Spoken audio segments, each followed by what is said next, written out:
Welcome to the Bad Roman Podcast. On this show, we talk with veterans, community leaders, Christians and non-Christians as we explore the entanglement of Christians with the state. The Bad Roman Project was created out of the firm belief that as Christians, we are called to follow Christ, not the state. Here is your host, Craig Hargues. Hey folks, I have been intrigued with the Anabaptists for almost the entire time of the Bad Roman Project. I've often thought that they are as close to the no kingdom of Christ as we will get when it comes to modern Christianity. But how much do we really know about their history? Are they like early church fathers such as Tertullian, or are there differences? Cody Cook comes back on the show to discuss this and his new book, The Anarchist Anabaptist. Let's go. Yeah. Left, right, left, right, left. We got our marching orders, man. Left, right, left, right. Would you rather serve God than serve Caesar? You feel me? Right. I'm just trying to live what he said. I'm just trying to live. Cody, how are you doing? I'm doing good. Thanks for having me back, Craig. I appreciate it. Yes, sir. I've been really interested to talk to you about this because, like I said in the intro, that's something that the Anabaptists have been I've been really curious about them. I knew some back in the day whenever I was going to Southern Baptist churches back in Northwest Arkansas.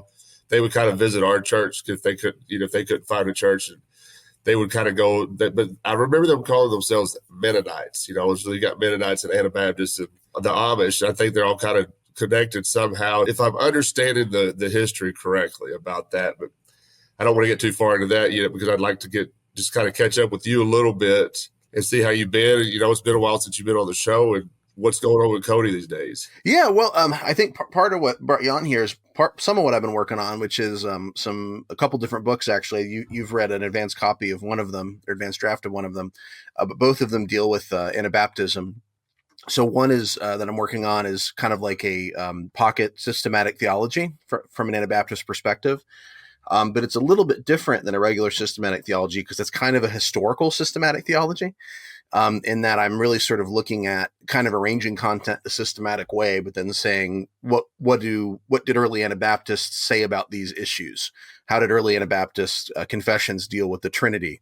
Or what might an early Anabaptist leader like Menno Simons have said about soteriology or salvation?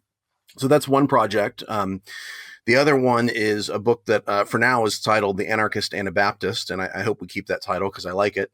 And that's one I'm in talks to maybe have it published by a publisher, but that's not official yet. So for the moment, the publication date is TBD. But I'm happy to talk about either one of those things. I think mostly we're going to be focusing on the Anarchist Anabaptist stuff today. But that's been keeping me busy.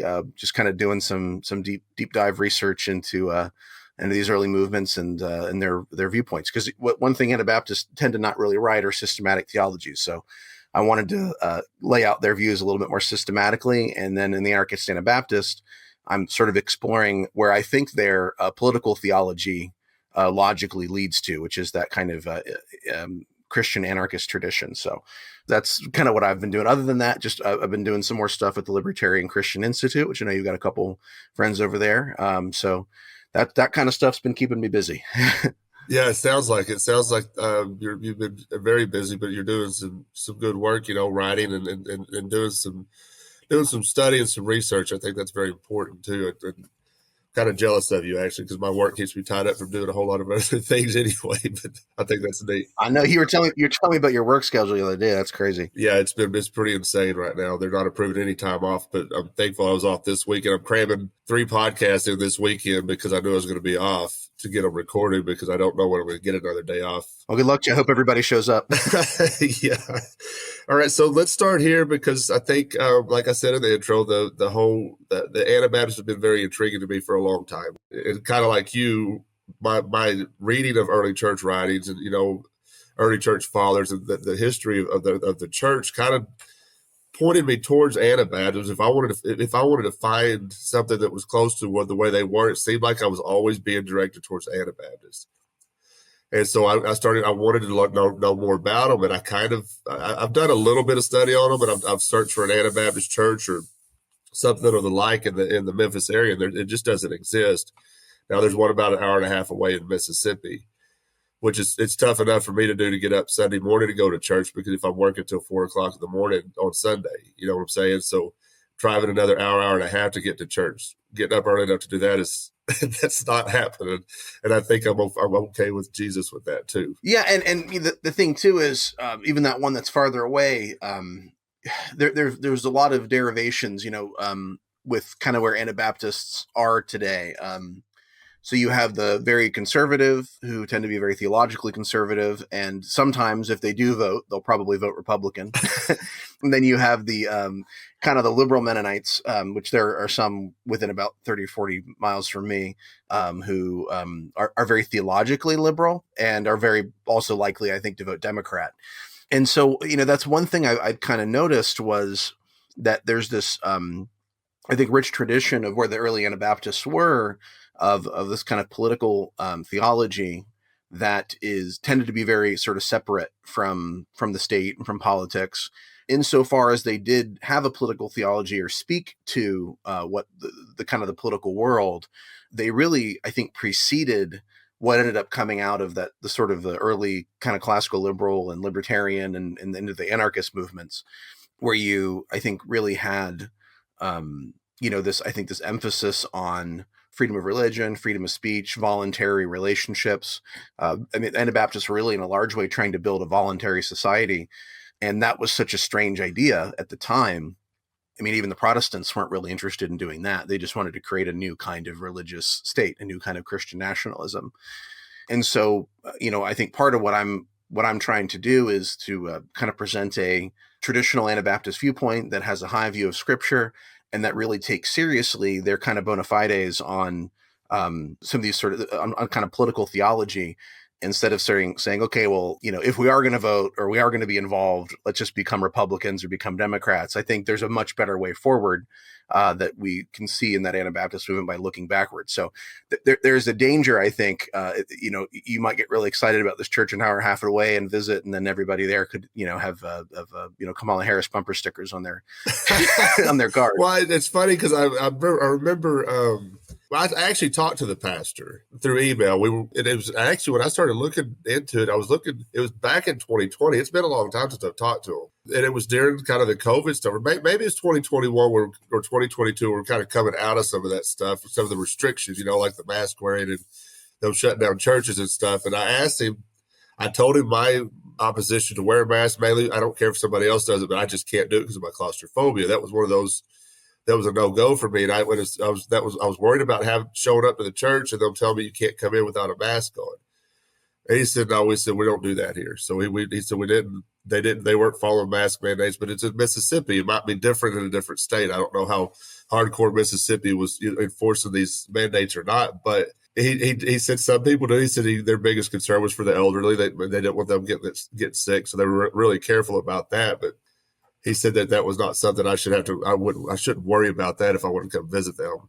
And then, like I said earlier, it just got so difficult to try to get up to go make an hour and a half drive to go to church, So you're talking about a 3-hour round trip after 2 or 3 hours of sleep. And that's a cranky Craig. I promise you. I promise you. Yeah, you wouldn't seem that peace loving when you got there. Oh yeah, I would not be. Yeah, I've been nice to their face, but I've been griping at every driver on the way home. I promise you. Yeah, especially in this area. With your study of the Anabaptist history, we're going to get into the history of the Anabaptists here shortly. But with your study, you're seeing this is kind of what drew you. It sounds like drew you towards them as well. So do you see them as like, all right, if they're not anarchists, they could be anarchists at some point if you kind of had time to sit down and talk with them, because they got to have these anarchist leanings. Yeah, so it also kind of depends on how you define anarchist. So one way I'll divide anarchism is a kind of separationist anarchism and then an activist anarchism. And so traditional Anabaptists, I think, fall pretty neatly into that separation anarchism idea, in that they're not necessarily going to fight to overthrow the state. But for them, Christ is their king. They're going to try to obey the laws and be respectful. But ultimately, they see themselves as under Christ rule, and the world is under, outside of the perfection of Christ. And so the state is kind of this means by which the pagans kind of regulate themselves. They're not going to necessarily fight or protest to overthrow the state or anything like that. But it just doesn't, it's not really a feature for them. It's not something that matters to their lives. And so that's the kind of separation type anarchism. Whereas I think those who, kind of traditional like libertarian activists are more on that activist side, right? We can go into this a little bit, but that doesn't mean that the early Anabaptists had nothing to say to the state, that they never petitioned the state or never said anything to leaders about, the right and wrong ways for them to do their jobs, or sort of spoke to them about kind of war profiteering or oppressing Christians or innocent people. It's just that, for the most part, they just, they wanted to live their lives, and sort of, in a way, I think maybe a parallel could be kind of like agorism today, where, you sort of live in your own kind of separate voluntary community, and you're just kind of distinct from what the world is doing. So that's kind of the traditional Anabaptist way of doing it, which I do think counts as a kind of anarchism. Yeah, and see, that's another thing too with the label anarchist. It's one of those things, and I've said it over and over, that just I don't think I really care about being labeled that anymore, because you don't really know what it means anymore, because there's a lot of people call themselves anarchists that I disagree with on their anarchy. It's just, but I'm not going to be one of those twos, like you're not an anarchist or you're not a real anarchist. I'm not going to be one of those types either. If it's something that's confusing to me or doesn't seem consistent to me, then I'm not interested in it. So there's a lot of inconsistencies when it comes to anarchy and stuff. And I think that's why I just kind of get back to the teachings of Christ. And if that makes me look like an anarchist, then I guess I'm an anarchist. But I just prefer to be called a Christian.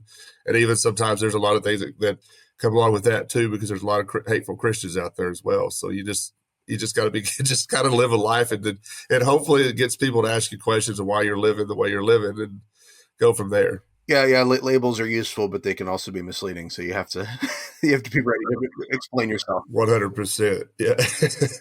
All right. You kind of touched on a little bit during all that with the history of the Anabaptists, but kind of how much study have you done on the early Anabaptists and where they kind of came out of? Because like I said earlier, about there's kind of, you got the Mennonites, the Amish, and the Anabaptists. They all kind of seem connected. And correct me if I'm wrong, but it seems like they're all kind of offshoots of one, or two of them offshoots of the Anabaptists, or is it the Anabaptist offshoots of the Amish? Because I thought, and I may be wrong, but I feel like I read this somewhere, like the Amish didn't really start until they got to America. Yeah. So here's kind of the short of it, I guess. So basically, from the time that Christianity became the official state religion of Rome under Theodosius I in 391 AD, up until about the 16th century, the Protestant Reformation, the Christian church was largely, I think, united in its acceptance that the church has to be propped up by the force of government, that church and state have to work together in some way to build a Christian society, and that has to be maintained by the threat of force. And you really don't see that trend challenged significantly. There may be some splinter groups that did, but you don't see it challenged significantly until the 16th century. It wasn't challenged by the Protestants. It wasn't challenged by Luther or Calvin or Zwingli.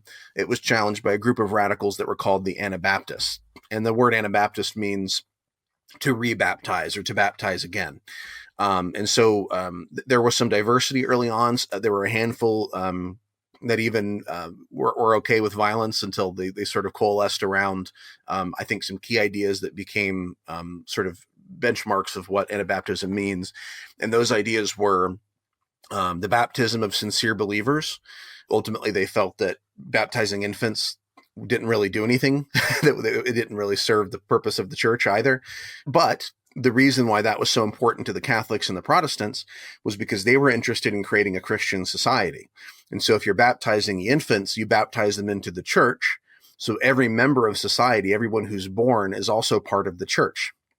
And so baptism, infant baptism, was really a means by which the state could basically call everybody who was under it part of the church and part of the state. So Anabaptists challenged that idea. They held to believers' baptism, which was seen as, I think Calvin actually referred to them as anarchists because of that belief. They held to nonviolence. Like I said early on, there were a few that didn't. There was a rebellion where they some Anabaptists took over the city of Munster. And even those, interestingly enough, they believed in nonviolence in kind of prior to the end of the age.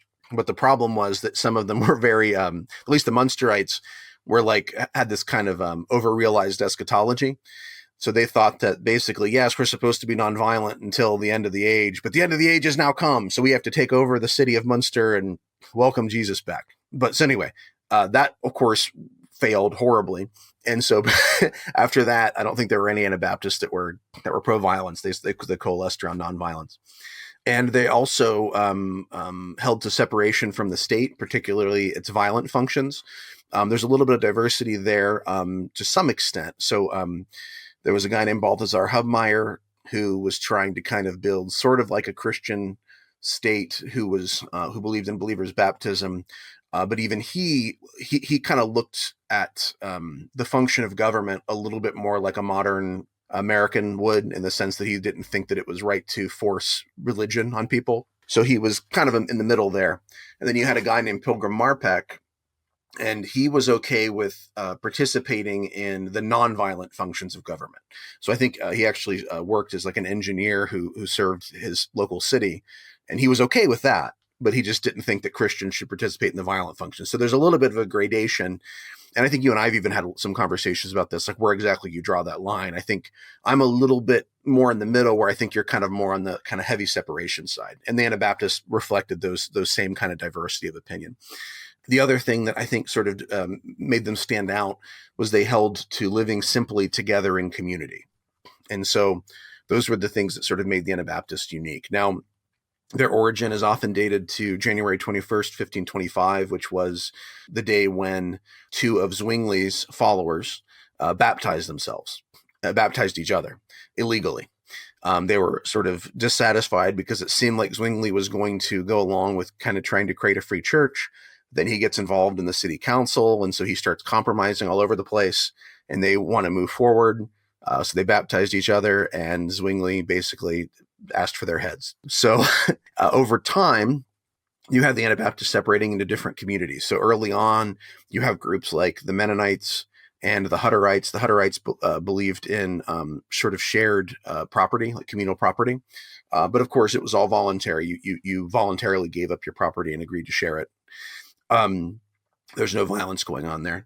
And then from the Mennonites, the Amish split off, and they do start off in Europe, although as we know them today, it's more of an American phenomenon. Then you sort of have groups like the Church of the Brethren. The Hutterites are still around. There were some in America, but they left. Most of them left during World War I, I think, because of the draft. And so many of them went to Canada. And so you see a lot more Amish in America and a lot more Hutterites in Canada. But generally speaking, if you meet an Anabaptist, they're going to value believers' baptism. They're not going to practice infant baptism. They're going to value nonviolence. They're going to value separation from the world and the state.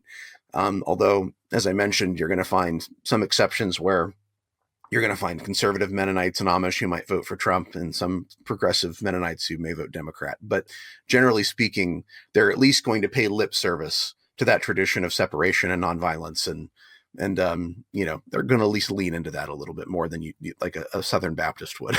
Right. So, yeah, and I remember right before the election, too, and I don't know if this picture was real, but it was a bunch of Amish carrying around Trump signs, and I don't know if it was a real photo or not, but somebody posted it in the it might have been Chris Polk, but put it in the discussion group, the Bad Roman discussion group. And my first thought was, that I commented, I said, if the Amish are voting and supporting Trump, I said, the world is, it's almost over. We're coming to an end now.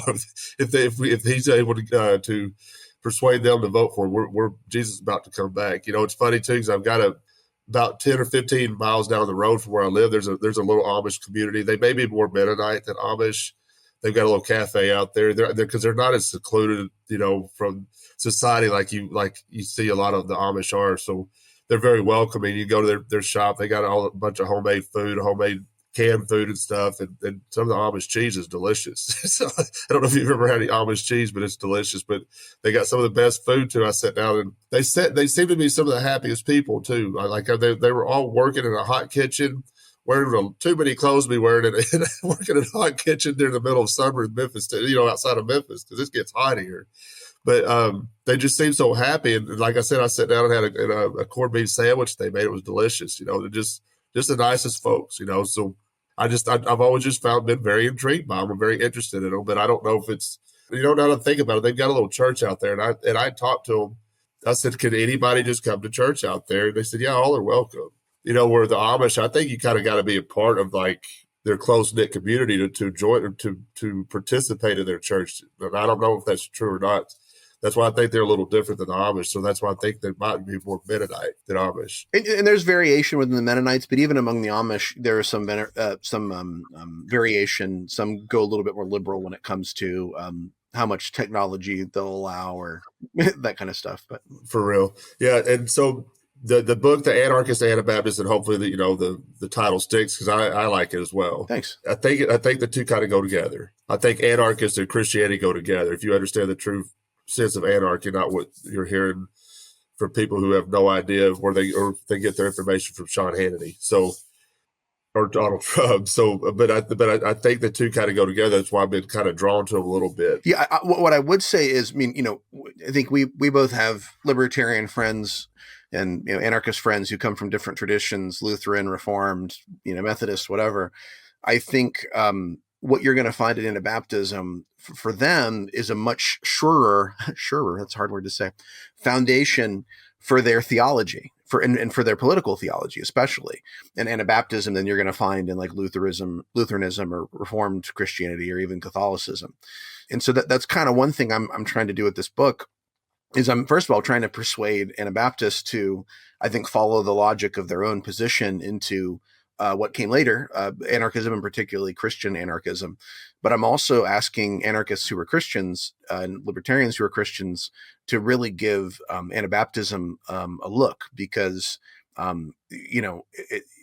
there's much more, I think, a home in Anabaptism for that kind of thought, at least in how it's been traditionally understood, than you're going to find. There's not a lot of resources in Reformed or Catholic or Protestant theology for that kind of thinking. But I think you're going to find a lot of resources for it in Anabaptism. I agree.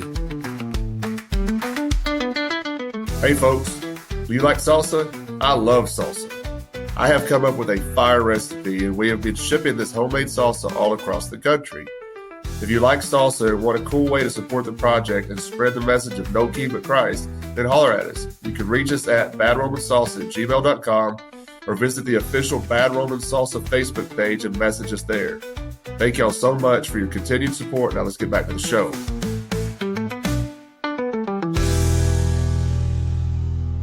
And I think, too, because I was going to say this towards the end, but maybe since you kind of segued into it, we'll jump back into like ANCAPs and the NAP and rejection of pacifism. But we're kind of talking about it now. So you said something about the reformers. What separated the Anabaptists from the reformers or the Reformation? Because there's a history, there's a long history of this where there was a lot of violence being done to the Anabaptists from the reformers.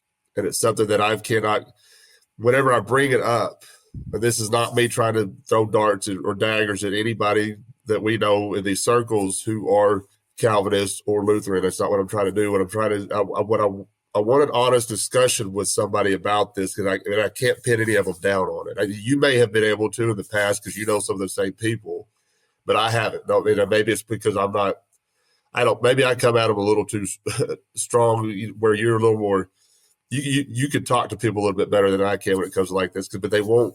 I can't get them to talk to me about it. And I don't understand why they just they kind of gloss over all that happening. Now, maybe they just know that was just a bad part of it and we've moved on from it, but I still like to talk about it. So maybe you can help me out here a little bit. Yeah.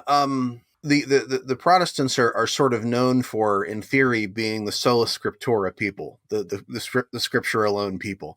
They follow that humanistic tradition, ad fontes, back to the sources, and also always reforming based on the Bible. But unfortunately, I don't really see that in what the early reformers were doing. I think they basically, turned the bus around and went back as far as Augustine and said, this will do. I think the Anabaptists, what we're really interested in doing was, I think, figuring out how to live according to the principles that Jesus was announcing. So, and in particular, they put a lot of emphasis on the Sermon on the Mount because they feel like in the Sermon on the Mount, they have their ethical guidelines, they have their marching orders, they're sort of being told how to live and what to value. And so that was, I think, really important for them.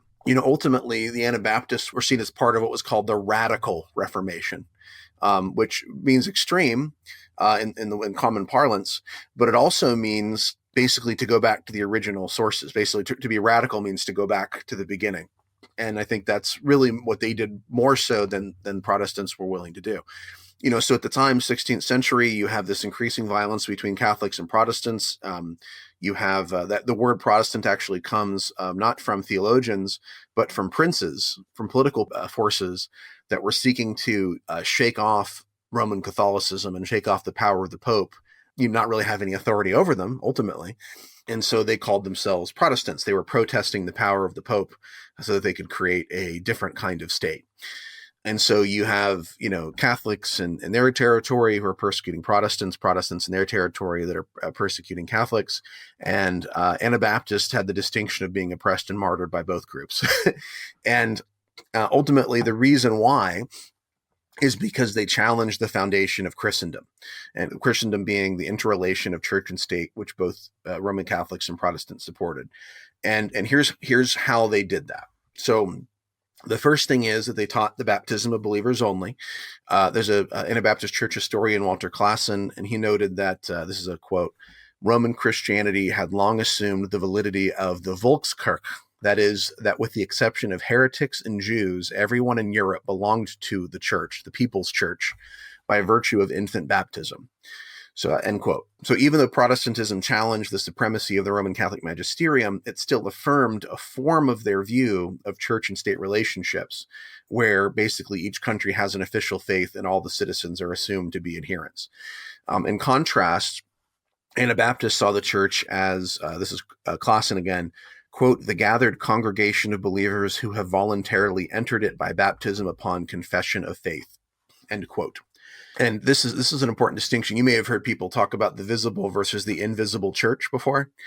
Well, I always thought the visible versus the invisible church was, the visible church are the people who claim to be Christian in a democratic society, thinking it from that perspective. And the invisible church are the people who maybe are really saved because maybe some of the people that claim to be saved are faking it or whatever. But really that distinction emerges from Protestantism, and it was a way of saying, well, of course, everybody's part of the visible church because everybody in the state, apart from Jews, is a member of the church. So that's the visible church, those who are forced to pretend to be Christians. And the invisible church are those who are really Christians. And Anabaptists basically had no time for that kind of distinction. They said, if you're here, you need to be sincere. And if you're not sincere, then leave. So, in Reformed and Catholic thought, baptism, of course, it is the cement that's holding secular society together. And the Anabaptists, I think, are following the early church emphasis, which distinguished the church from the world and saw baptism as a rite which formally marked a transition from the world into the kingdom of God. That's not the way Catholics thought of it. It's not the way Protestants thought of it. It is the way Anabaptists thought of it. Now, some Protestants today think of it that way, and they're not going to give Anabaptists the credit for that because they received it from secular liberal tradition. But the Anabaptists were ahead of that. Okay, so I talked for a long time there. I was emphasizing I think I was going to mention three things that made the Anabaptists stand out. The second one, and we kind of talked about, I'm kind of repeating myself a little bit, but because they are part of a different kingdom, they emphasize a different way of life and a different kind of citizenship. They're called to obey God rather than men. And then the third thing was that they had an obedience to God and allegiance to his kingdom, and that included the rejection of violent force. Jesus not only modeled nonviolent love toward his enemies, but he commanded it from his followers as well. And that made them stand out from the Protestants. And really, I guess there may be one more thing I can emphasize, which is that they believed in free will. So, and I think it's interesting to point out all of these things that they're talking about all have to do with having a voluntary faith. You don't baptize babies because they can't consent. You don't kill heretics because that's wrong. They're not consenting to that. You want to have a church of people who actually believe because it's important that you consent. And even that emphasis on consent and a voluntary faith even goes back to their belief that humans have free will and that God has not chosen who is going to be saved and damned as individuals from the beginning of time. That emphasis on a voluntary faith and a voluntary religion and on consent, I think, is what makes them really stand out because everything kind of flows from that. All right, there's a couple points that I want to touch on that you said, and I think the first one is very important because it's something that I've noticed too. As you said, that they kind of go back to Augustine and said that's good enough. And I think you're doing yourself a disservice by stopping at Augustine, because there's so much church history prior to Augustine that they're missing out on. You could go read stuff like from Polycarp. I don't know if you're familiar with him, but he, by all accounts, was taught by the Apostle John. So why would we not want to take some of his writings and then look into this stuff? Because I've always been kind of fascinated. Well, maybe not always, but bigger portion of my life I've been fascinated by history. I don't really get into like fantasy type writings, but like the history of stuff and where they came from. And that's why I was drawn to the early church, because the history of just seeing how they interacted with the Roman Empire. But I think you're right. I think that they didn't go back far enough. And then we've mentioned this on the show before with Keith Giles. I think it may have been him or somebody else I've had on the show that said they just don't go back far enough. And I think they're doing themselves a disservice. And I'm not trying to throw daggers at anybody. Do what you want to do. But I think that if you went back further, you might see some differences along the way that might help shape the way you view the Anabaptists or view early church history. Yeah, and I'm sure there's a Lutheran who's listening right now who says, "Hey, I read Polycarp and I read Ignatius." And so I mean, I'm being, I'm being a little bit doing something sort of rhetorical here when I say that they sort of said Augustine's good enough. Well, I think it's right though. I don't think. I'm sort of overstating the case, but there's also some truth in what I'm saying. Yeah. Let's jump into anarcho-capitalism and how they reject pacifism, but they hold to the nap. And it's not just Calvinists or even Lutherans when it comes to like self-defense or when it comes to pacifism. I've had these discussions over and over and over for the past 5 years. It seems like it's one of the main topics that comes up in these circles is pacifism. That I think that's another thing about the Anabaptists that I was drawn to, was their idea of pacifism and holding to that. Now, what is it about? What do you think it is about pacifism that they're rejecting? By all accounts, it looks to me like Jesus would condone pacifism, because to me, Jesus was a pacifist. Okay, but then they'll bring up things like Jesus flipping over tables and whipping people, which wasn't true. He never struck anybody with a whip. We've had this conversation on the show with Jason Porterfield where it was part of his book. Then he talks about the whip that Jesus was using as basically just to direct sheep. It wasn't even hitting the animals in these temples, So yeah, I think it makes the argument it was sort of like a collection of straw, right? That it was sort of it was. He actually ordered the material off of Amazon and made his own whip, and he said his kids were laughing at him. He said, "That's not a whip," but that's what Jesus was using to drive out the animals of this temple. And it's just one of those things that people will jump to. Is like, well, Jesus, when you talk about self-defense, and I've had this conversation in person with some of these folks about it. I said, he never hit anybody with that whip. But if you're going to use that as an example of Jesus not being a pacifist, you need to really go see what was actually happening that day. But what do you think it is about pacifism that they have such an issue with? Anarcho-capitalists? Yes. Yeah, I mean, I think they would argue, and I actually don't think Anabaptists would disagree with them on this point, that you have a natural right to self-defense. And so when you tell somebody that you don't have a right to self-defense, they say, well, somebody wants to hurt me or violate me. I don't have a right to respond to that. I don't have a right to defend myself. And I think you do have a natural right to defend yourself. The question is, if you're a follower of Jesus, what are your obligations to Jesus? Because Jesus is not really in the rights business. Jesus is not into telling his followers all of their rights and how everybody needs to back off. And if somebody, steps on your foot, you step on their foot back. If somebody breaks your glass, I mean, Jesus is all about saying, set aside your rights. Like you have a right to the money that you earn, right? You have a natural right to it. But Jesus also tells you how you're supposed to spend it. And so if you're going to be a follower of Jesus, you set those rights aside. That's one point that I make in the book, where I sort of look at the way that there are perhaps potential tensions between Anabaptism and Anarchism. And I think there's only a tension here insofar as you are ignoring the distinction between what is your natural right and what is your obligation as a Christian. That's where the tension is. But I think particularly Christian NCAPs, and somebody could, there's a debate I did for LCI with our mutual friend Jacob Winograd on this point.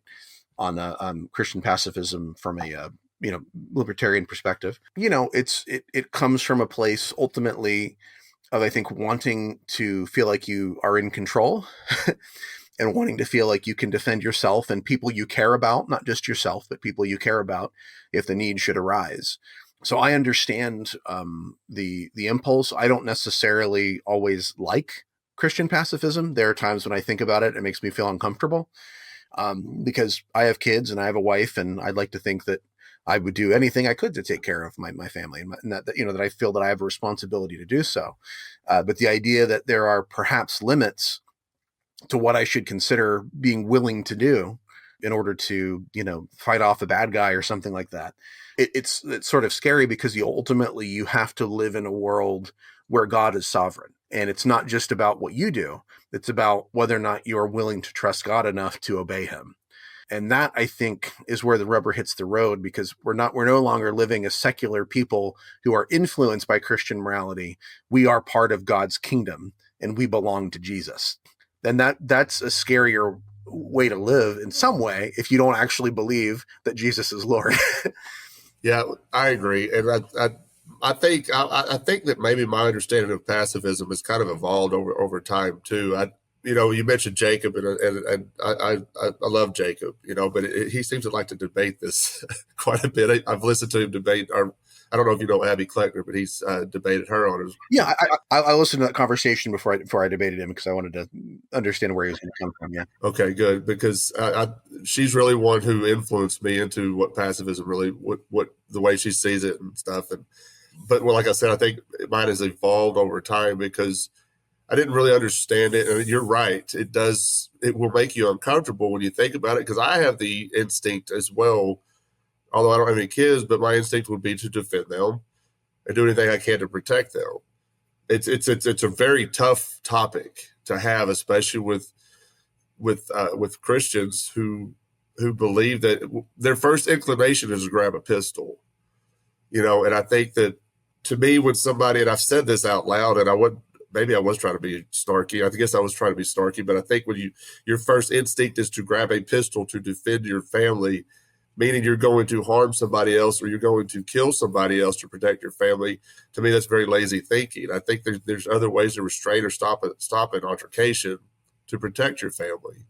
If you have time, I encourage anybody to go take up the martial art of jiu-jitsu. To me, it's one of the most peaceful ways you could end an altercation without killing somebody. You could put somebody to sleep very quickly. They're going to wake up. The altercation's over. They've ever been picked up by the cops or whatever. You know what I'm saying? So when I say I think it's very lazy thinking, I don't think people really thought it through. And I've said this over and over. I grew up in gun culture in West Texas. I understand. I'm not afraid of pistols. I have a pistol, but I'm just not going to use it on anybody. I just enjoy to shoot pistols. There's something very therapeutic to be able to just sit out there and target shoot, and I don't even hunt because I don't have the patience for it. So it's not like I'm out there learning how to shoot so I can go shoot deer and stuff, because I just don't have patience for that. I'd rather go fishing. But the whole idea that that's where we're headed, you've got to first do that. Why don't we take some time to think about this first, just so you can be prepared for something that might come up? I think one thing that drives me crazy about this topic when it comes to these debates is it's almost 100% a hypothetical situation that may never happen. So that means to me that we have time to sit down and talk about this and think about, or you have sit down, not you personally, Cody, but other people listening, you've got time to sit down and think about what actually would I do. And I can sit here and tell you all day long that I've sat here and thought about it. I have thought about it. But at that time, I don't know exactly how I would react to a situation too, because I think it's a natural instinct to defend yourself. I had a pastor one time, and he said, just the whole, it's not that we fear death, but if you see it coming, it's your natural reaction to kind of defend yourself in some way, whether it's a car accident or whatever, something dropping on your head or something like that. So it's your natural reaction to preserve your life, basically. And I don't think there's anything wrong with that either. But I don't think that should mean we discount pacifism. Because the way pacifism has been described to me is just working towards peace. It's peacefully working towards peace. We saw it a lot with Martin Luther King. During all that, he was very adamant about being peaceful during, going against the state. But I could also see at the time the way some of these people were being treated by the state, by the cops. I could see why they would want to fight back. But I don't, and even if they were being pacifist, and that was their natural reaction to being sprayed by water to fight back, I don't really have a problem with that either. I simplified it for me to where I'm not willing to kill anybody. That doesn't mean that I'm not going to hit them. That doesn't mean that I'm not going to restrain them. Because I've been told too by others that that's not really pacifism if you are harming somebody. And I have a problem with that because I don't think that's true. I'm not harming them with the intent of harming them and ending their life. If I'm harming them, it's because I'm protecting myself and somebody else. But I will stop at the point to where if it looks like I could end their life, I'm not going to do it, even if that means me losing my life. If that means me taking the time to restrain this person while everybody else gets away, if that makes sense. I couldn't imagine, even if that person was the nastiest of all human beings, the idea of ending that person's life, I don't think I could live with something like that, knowing what we know about Jesus. And that's why I think it's important to kind of sit down and think about this. Take some time to think about this. Reach out to Cody and see what he thinks about it, or talk to other pacifists, because my first thought of pacifism when I first heard it, we're just sitting on the couch doing nothing. We're not worried about anything else. But I think, to me, pacifists are way more active and working more towards the kingdom than somebody killing somebody. That's just me. And if you'd have known me 10 years ago, I would have never said any of this, because I always thought you could correct bad behavior with violence. And I just don't think that's true. There's so many stories out there of people who've been gone to prison for murder, but the family refused to sign on to the death penalty, and they've forgiven this murderer, and it's changed that murderer's life to where they are seeking Jesus. You see what I'm saying? So there's stuff that can come out of that by being peaceful, by being pacifist, and it's going to change a person's life. Now, if you killed that person, they never had an opportunity to seek Jesus. Yeah. It's just over. Yeah. I agree. Yeah. And with pacifism, I will say there's not necessarily one size fits all. There's a range of ways of applying it or understanding it. Ultimately at the root of it is just the Latin word pax, which means peace. And so it's a way of approaching peace, of peacemaking, essentially. And there's different understandings about the best way to approach that, whether that means that you never ever raise a fist or never try to restrain somebody would be like the most extreme understanding. But yeah, I that's not where I would go either, though. Well, there's examples of that as well, of people taking their pacifism to that extreme, and we've seen it in history. Gandhi is a good example, So it's a topic that's probably going to continue to come up among these circles. That's why I like to have the conversation as much as possible. That's that portion of your book that I read. I really want to talk to Cody about this, because it's something that's going to continue to come up, especially if you got new people kind of coming into the circles and they say, oh, there's pacifists in these Christian anarchist circles, because they do, man. They filter in. That more and more people are kind of coming into the Bad Roman Project. It's through like the discussion group stuff, and they're seeing some of these conversations where we've had these conversations a million times already, and a lot of these people might be new to the conversation. So I'm gonna have the discussion as much as possible, just so I can refer them back to the show, so they can listen to these conversations. Yeah, and there's lots of different resources people could look at, but I prepped a lot for that debate I did with Jacob, so I'd recommend that to anybody who's wanting to think through it a little bit, because I think I did an okay job of pulling the resources together and looking at the biblical text. That's one good place to start, although you've got, of course, lots of resources on it as well, and so there's lots of places people can go. I'll recommend all kinds of books, as I'm sure you can, on that subject. Yeah, well, I don't think I got to listen to that debate. I think when y'all held it, I was at work. Y'all do a lot of stuff during the week whenever I'm working, and I don't get a chance to. Well, the nice thing is it's recorded, so if you ever want to pull it up on YouTube, you can find it. Hey, folks. We have set up a very simple way to donate to the Bad Roman Project through spotfund.com. Just go to SpotFund and search No King But Christ. This has become necessary to continue to provide a quality podcast and keep production costs down as well. Just $5 or $10 a month will go a long way in helping us keep this project going and continue spreading the very basic message of No King But Christ. So if you like what we were doing and can find it within your budget, go to spotfund.com and search No King But Christ, and you can set up monthly donations or even donate one time. Any and all donations help more than you know. And as always, any donations above production costs will go directly to charities in Memphis, Tennessee. Thank y'all so much. Now back to the show. All right, well, I'm kind of being selfish about your book for me, because this is another conversation that comes up too about the American Revolution. I've thought over and over about, I haven't really thought about it much lately, but it's something that will come up again. Like we were talking about pacifism and self-defense and stuff. When the more I went into, the more I studied pacifism, the more I went into, got really kind of just reading the words of Jesus. And I've said it to people who are some big supporters of the revolution. I say, there's nothing about that Jesus would support. Then I'm hit with, well, what about Patrick Henry, who was, by all accounts, from among the other founders, was the most devout Christian of all of them. And he was one of the ones that kind of spearheaded this whole revolution, right? So what about that? I was like, even of all the great things that Patrick Henry said about liberty, there's nothing that Jesus would have condoned about the American Revolution. Patrick Henry was also a pro-slavery guy. Right. Yeah.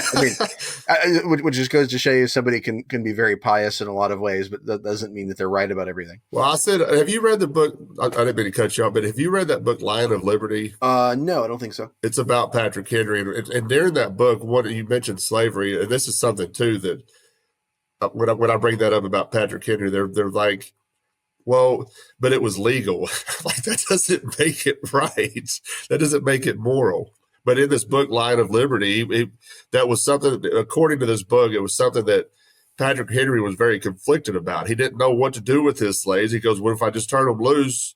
They're all going to die. If I remember the book correctly, that's the way he looked at it. I could be. Well, I was going to say the revolution was illegal, so either way you get him. But yeah, on the American Revolution, yeah, there's a review in my book, which is largely there's one larger essay on called the Anarchist Anabaptist, and then some sort of smaller essays that kind of add to that case or sort of reflect on it in some other context. And so I think you're referring to an article that I wrote. It's a review of David Berceau, the Anabaptist theologian David Berceau's book, In God We Don't Trust. And he argues there that the American Revolution was an act of disobedience against God. And I agree with his case in part, but not in whole. So I think he's right that American violence was not justified, especially from a Christian perspective. But even from a non-Christian perspective, I think Berceau demonstrates, I think pretty well in that book, that British oppression has been greatly exaggerated. I mean, we were barely taxed. I think at the time of the Tea Party, was it about a 1.5% tax rate that we were? Yeah. That's quite a burden when you think about it from today's perspective, isn't it? Yeah. And we also, Americans received a number of benefits of British citizenship without a lot of the downsides. They weren't taxed as much as those who were stateside were. And in addition, those restrictions that were there that Britain was trying to impose were generally pretty easy to get around because there was an ocean between us and those who wanted to enforce those laws. And so, Berceau makes a pretty good case that depending on how you want to look at it, unless you're just sort of a complete like anarchist and absolutist about having anybody roll over you at any time, even in the smallest way, I think he makes a pretty strong argument that a violent revolution was pretty extreme considering the amount of oppression that we were suffering under. Where I think that he goes wrong is that he leans, I think, too far into the idea that the state is a servant of God that does his will. Berceau, I think, leaves out or underemphasizes some important biblical data that complicates that simple vision of the state. Even God's ordination of the state is not so simple. It's true that peaceful people do benefit from a just social order, but the primary purpose of the state is to punish the evildoer. So like the early Anabaptists in particular, they emphasized that the state was really a distinct order from the church, and we called it outside of the ordering of Christ, and that its purpose was to use violence to regulate non-Christians. So, you could really make the argument, I think David Lipscomb does, for example, in his book, what's David Lipscomb's book, on civil government, that ultimately government is a negative force. that it's sort of God's tool for pagans to police themselves, right? So even in the sense that God is ordaining it in some way, it's not necessarily always that he's ordaining it in a positive sense. There is a secondary benefit that's positive, which is that in an ideal scenario, Christians are going to potentially benefit from living in a society where pagan behavior is under control. But even there, it's a little bit more complicated. So there's that. There's the fact that God is ordaining it in some way, and what does that mean? But there's also the fact that according to Scripture, Satan and men also have interest in the state, and that their interests are going to influence the way the state functions. So the Bible tells us that Satan is more directly in control of who's going to receive that kind of power. God's, I think, sovereignty is, I think, probably described in more of a broad sense, that God has an interest in there being a social order, not necessarily that he ordains Stalin or Hitler. Whereas Satan claims to Jesus that he actually is the one who's going to give power to whomever he chooses because it belongs to him. So Satan's influence over the state, I think, is more direct in that sense. There's also men, and men are the ones who are actually in power, and they can have good motivations. They can have evil motivations. They can do it. They can use power selfishly. They can use it to benefit others. And so, the state becomes a much more complicated sort of a machine than just to sort of say, oh, well, God's ordaining it for good. And like that's not all that the Bible has to say on that subject. And so I think Berceau reads that a little too simply into Scripture, and then reads that back into the American situation. And so what that I think amounts to is that disobedience to the state is not always disobedience to God. That being said, I think we're called to live peaceably with all men, to avoid casting shame on the name of Jesus. And that means that, according to the New Testament authors, we should try to obey the laws where we live whenever possible. But ultimately, we're not Americans, we're Christians. Christ is our king, so we should expect that there is going to be some conflict from time to time between the kingdom of God and the kingdoms of men. And when that happens, we're always to side with our loyalty to the kingdom of God. So what does that mean in the context of the American Revolution? Well, it certainly means that we shouldn't have been in favor of the violence, that we, I think, should have sought to make peace as opposed to just, I think, go immediately into disobedience and violence. And then today, I think, kind of carrying those principles forward, I want to create a voluntary society, but I'm not going to, I know that I'm not, first of all, it wouldn't be the right way to do it, but it also wouldn't be a very effective way to do it if I just started going around and trying to kill political officials or something. That kind of approach to making peace and having justice done is neither Christian nor is it practical. So, I have some sympathy for the ideals of the American Revolution, even though I don't think they were carried out consistently. But there's a lot to value in that emphasis on freedom and on liberty that I think we should appreciate. But I think we also have to, as Christians, realize that it's not always about our rights, it's also about our duties as followers of Jesus. Right. That's interesting too. Our episode with Jeb Smith on his book Missing Monarchy, we talked about this a little bit too, because it just the idea that we're better off under a democracy. The show title was Monarchy versus Democracy, and whether we're better off under a democracy, and this is another argument too, where people are like, we're not under a democracy, we're a republic, and I don't think we've been a republic for a very long time. It's moved into democracy. That happened a long time ago. Was it Benjamin Franklin who said that when they got done with the ratification, that the lady asked him what they got. He goes, a republic if you could keep it, and it didn't last. I mean, it didn't last. So I mean, the idea that we're better off now is asinine compared to what was going on then. I've often made that argument too, that especially about taxation, where 30, 40, 50% of our taxes or money is stolen from us through taxation, and it's used to slaughter people across the world. I just don't see how we're better off. And it's not. He also made the argument too. He doesn't consider himself a monarch because he doesn't want to be ruled by anybody other than Jesus. So I think that's a good way to end the show. What do you think? Yeah, works for me. Good, man. I look forward to getting you back on. You do a lot of writing, so I'm sure there's going to be more opportunities to get you back on. And before I let you go, why don't you plug whatever you want to plug, and I'll let you get out of here. Yeah. Well, let's see. There's 2 books that I discussed aren't out yet. But if you search for my name on Amazon, you can find other books that I've written, some related to this kind of topic of sort of thinking, I guess maybe we'll say Christian theology of politics and that kind of stuff.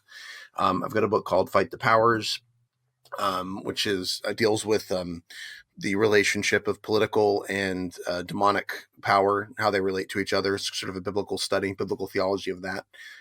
I've got a short book on Christian nationalism as well, where I'm interacting with some of the major movers and shakers in that movement and their arguments and why they're wrong. And part of the idea there was to respond to it from a Christian anarchist and kind of an Anabaptist perspective, without necessarily using the words. So if you want a good take on Christian nationalism from that, at least I think it's a good take. I thought it was when I wrote it. That was the intent. And I'm going to be in the near future taking over some of the hosting duties for the Libertarian Christian podcast. So you can also catch me there and some of my articles at libertarianchristians.com. Sounds good, man. And I look forward to getting you back on and talking about that. I've got that book, Fight the Powers, and I think that'd be another conversation to have with you. We've talked about doing it, but I just have not gotten around to it. I apologize. It's not that I don't want to talk about it. It's just everything's so crazy right now. But yeah, you're a busy guy. The one thing I will say to my benefit is if you're interested in something I'm writing about, I write short books. And so I hate reading books that are that repeat themselves over and over again and belabor points that if you want to hear it 3 times, just read the book 3 times. Yeah. So I write sort of short, concise books, and so if there's something I've written about you're interested in, you can get through it pretty quickly, I think. Yes, you can. I was going to mention that to you too, especially with this new one. I was like, this isn't, and I think you mentioned that to me too as well, that it's not a long book, and I don't think you've got one that is, like you just said that. So yeah, I always try to be concise. Well, I appreciate your time, Cody. We will do this again for sure, and I'll talk to you soon. Thanks for joining us this week on the Bad Roman Podcast. Be sure to subscribe to the show wherever you find your podcasts to never miss an episode. And while you're at it, if you like what you heard, we'd appreciate a rating on iTunes. Or if you'd simply tell a friend about the show, it really helps people find us. 100% of donations are given to local charities in Memphis, Tennessee. To learn more about the Bad Roman Project and to find show notes, please visit thebadroman.com.